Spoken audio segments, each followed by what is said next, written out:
Travel along, Catholic pilgrims, for 1 year as we read through St. Faustina's diary. Join me, Amy Thomas, each day for a short reading out of the diary which brought us a deeper understanding of Christ's divine mercy. Hey there, Catholic pilgrims. Welcome to day 121. This is a milestone day. We are a third of the way through the year, and that means we are almost, pretty close, a third of the way through Sister Faustina's diary. So today we are going to be reading from Notebook 2, numbers 536 through 541. General summary. There will never be any splendid houses, but only a small church with a small community consisting of a few souls, not more than 10, plus 2 externs to look after the external affairs of the community and the church. These 2 sisters will not wear the habit, but secular dress. They will take simple vows, and they will depend strictly on the superior who will be cloistered. They will share in all the spiritual benefits of the congregation. There must never be more than 2, and preferably only 1.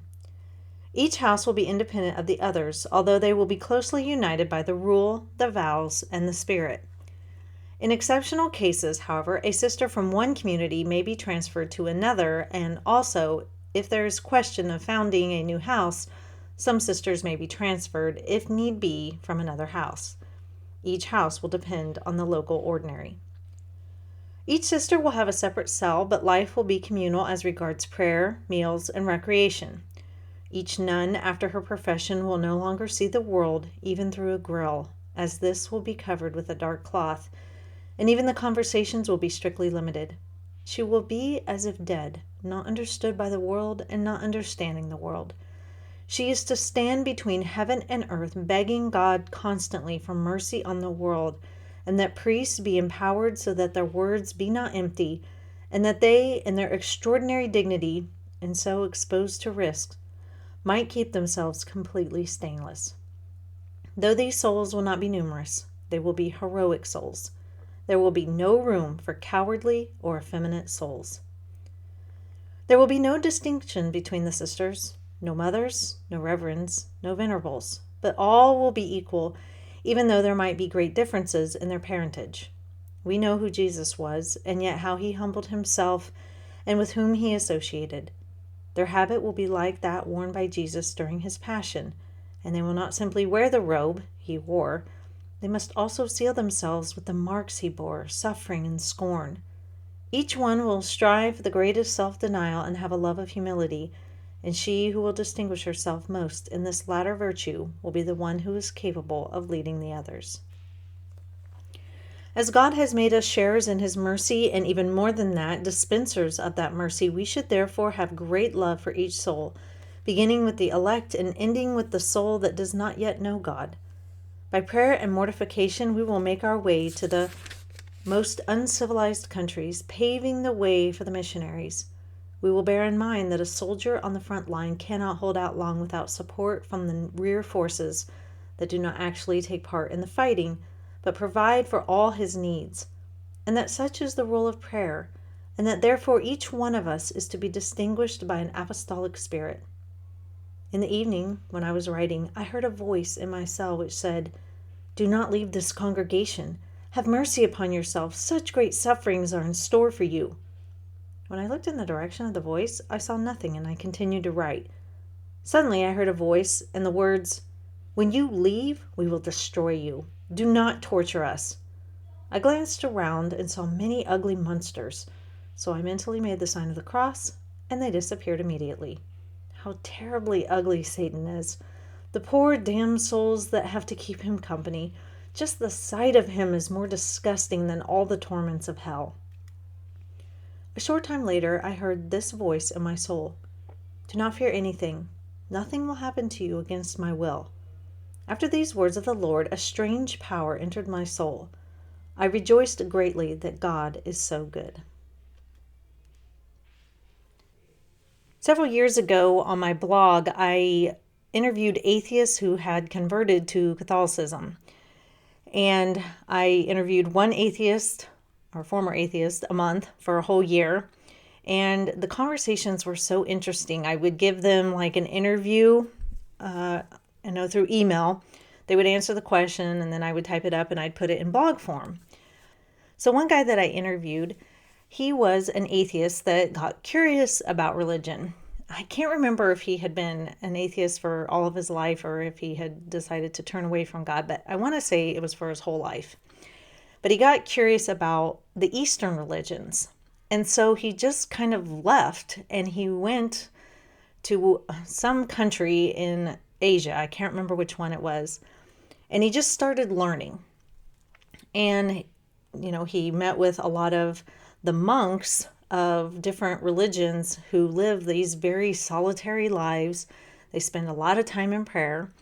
And he was very impressed by them. And I'll never forget one thing that he said. He obviously converted to Catholicism, but he said, I could never take Protestantism seriously because they don't have monks or nuns.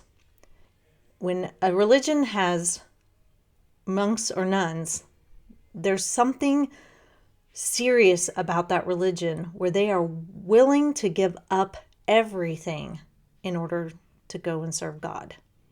And he said that just really impressed me. And I didn't see that in Protestantism, so I could never even take it seriously because they were unwilling to have, monks and nuns and religious who lived, that very dedicated life. He's like, the dedication was what really grabbed me. And eventually he was led into Catholicism. That was really eye-opening for me. I had never heard anybody say that the witness of the religious, of monks and nuns was something that drew them in, because so many people in our culture are like, oh my gosh, they are crazy for hiding themselves out in convents or monasteries. The world just does not understand that kind of lifestyle. But, yesterday we prayed for our priests. And today I want to say to our religious, if we have any listening, thank you for your witness. I know that you guys must give up so much. And, there are the religious that, really buckle down and don't see the world like what Sister Faustina is talking about here today. And that has to be incredibly hard. But the prayers that you send up, I know are so efficacious. And so what we read about today, Sister Faustina is talking about the congregation that she feels called to start up, the one that is devoted to the Divine Mercy. And so she is writing out what she thinks this is supposed to look like. And this one is hardcore. She's talking about how they will be like as if they are dead, not in the world. The world won't even know them. They won't know anything about the world. They will just be praying and asking for mercy from God.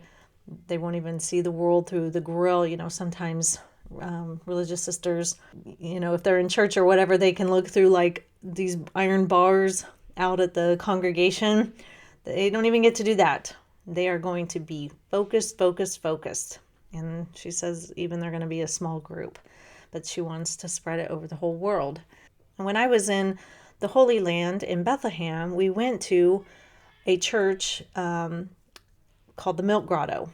And tradition says that is where Mary and Jesus and Joseph went after she gave birth to stay for a little while. And it's a cave. There are lots and lots of caves in the Holy Land. And most of the caves are very kind of dark and kind of have blackish, grayish walls. This one is pure white. And tradition holds that Mary's milk dropped, on the cave floor and everything turned white. Well, connected to that milk grotto is a congregation of nuns. I don't remember exactly what order, but at one point they were behind this glass wall and they were kind of in like a little chapel, and you could go up to the glass wall and watch them, and they were singing and they were saying prayers. And they were all gathered together and they were all in their habit, and we were all staring at them, and you could barely hear their voices through the thick glass wall.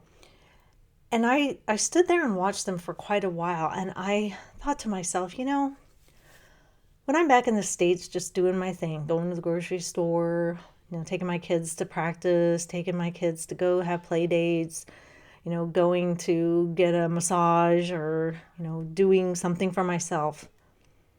Here in this convent, every day, these nuns are gathering to offer up prayers to God and for the world. Every day. And I didn't even realize it. I mean, I know they're religious out there, but it was just so moving to think that there are billions of people in the world just moving about, doing their thing, going about their business, and they have no idea that in convents all over the world, there are these nuns, and in monasteries too, monks, gathering to pray for their souls. It was just very powerful. And so, Sister Faustina has written down her ideas of what this congregation should look like. I think we're going to probably hear more about it, but I just really want to thank our religious out there. Like that atheist who converted to Catholicism said, it was their witness that really grabbed his attention, that they were willing to give up the world for God. And he said that meant something serious. That meant something serious was going on. And that just, converted his heart. So you just don't ever know what's going to speak to somebody's soul. But I just found that really amazing. I will get that blog up if you are interested in reading it. And I will link it in the show notes so you can see his actual words. I've obviously been paraphrasing, but it was a very interesting interview, and I'm sure many of you would like to read it. So that is all for today. I will see you back here for day 122. And until then, live the faith boldly and travel well.